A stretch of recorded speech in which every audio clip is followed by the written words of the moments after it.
పెట్టే ప్రతి వీడియోలో చాలా మంది అడుగుతున్నారు, అన్నా నీ స్టూడియో ఎంత వరకు వచ్చింది, నీ స్టూడియో ఎంత వరకు వచ్చింది, నీ జిమ్ ఎంత వరకు వచ్చింది. నిజానికి మీకంటే ఎక్కువ తొందర నాకే ఉంది. అందుకోసమే నేను రోజు వాళ్ళకి సాయం చేస్తున్నాను. ప్రతిరోజు ఏదైతే జరగకూడదు అనుకుంటానో అదే జరుగుతుంది. ఒక్కోసారి నాకేమైనా నీట్ గంట ఉందేమో అనిపిస్తుంది. ప్రతిరోజు వర్షం పడుతూనే ఉంటుంది. మనకేదో శాపం ఉన్నట్టుంది. పెండింగ్ సివిల్ వర్క్ అయితే కంప్లీట్ అయిపోయింది.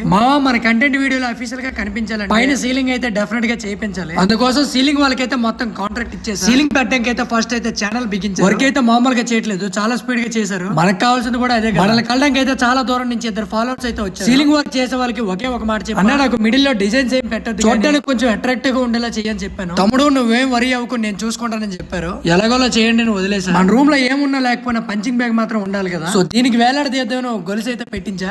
చూస్తుండగానే నైట్ 8 అయిపోయింది. అన్న టైం అయిపోయింది కదా, మరెందుకు రేపు చేద్దాం నేనే చెప్తే వాళ్ళు ఆపేశారు. ఇంకా పొద్దున్న ఒక టీ కొట్టేసి మన సింక్ దగ్గర అయితే ఒక ట్యాప్ ఉండాలి కదా, దానికోసం ఫస్ట్ అయితే మార్కింగ్ చేసుకొని జులై సినిమాలో లాకర్ కన్నం పెట్టినట్టు అలా కన్నం పెట్టి హోల్ కొట్టేసి మళ్ళీ ఈ రోజు మనల్ని కలడానికి అయితే వైజాగ్ నుంచి ఇద్దరు ఫాలోవర్స్ వచ్చారు. రెగ్యులర్ గా మన కంటెంట్ అయితే చూస్తారంట. డైట్స్ కోసం అయితే చాలా సేపు డిస్కస్ చేసి మంచి డైట్ ఇచ్చా. మన పనిలో మనం ఉన్నాం గానీ మన వాళ్ళు అయితే తగ్గేది అసలు పని అయితే ఆపలేదు. సీలింగ్ అయితే మేకులు వేస్తారు కదా, ఆ మేకులు ఏమి కనిపించకుండా పుట్టితో కవర్ చేసి అలాగే వాల్స్ కూడా పుట్టి పెట్టేసి కింద టైల్స్ వేసేస్తే మన స్టూడియో అయిపోయినట్టే. మాము మన ఫాలోవర్స్ అందరికీ హ్యాపీ దసరా, బాయ్ బాయ్.